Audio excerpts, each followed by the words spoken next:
Chief Executive Carrie Lam has set a clear objective that every Hong Kong citizen will no longer have to be troubled by the housing problem, and that they will be able to have their own home in Hong Kong, a city in which all Hong Kong people have a share.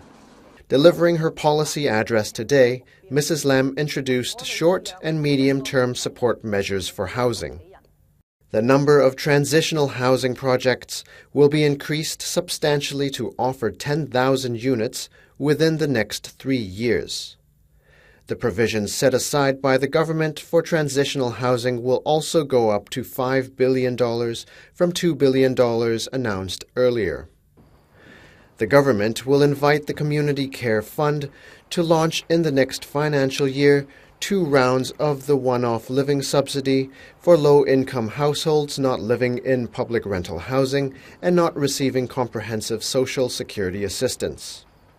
The Housing Authority will make preparations to speed up the sale of 42,000 unsold flats in the 39 estates under the Tenants' Purchase Scheme.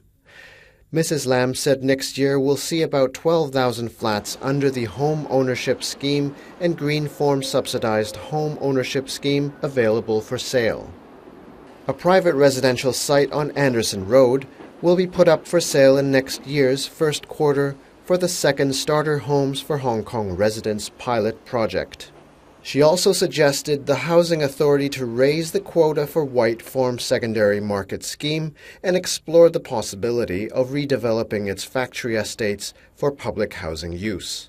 To help first-time home buyers, the cap on the value of properties eligible for a mortgage loan of maximum cover of 90% loan-to-value ratio will also be raised from $4 million to $8 million under the Mortgage Insurance Program of the Mortgage Corporation Insurance Limited. The chief executive said she will entrust the Urban Renewal Authority with a new mission to actively provide more starter homes and subsidized sale flats in its redevelopment projects.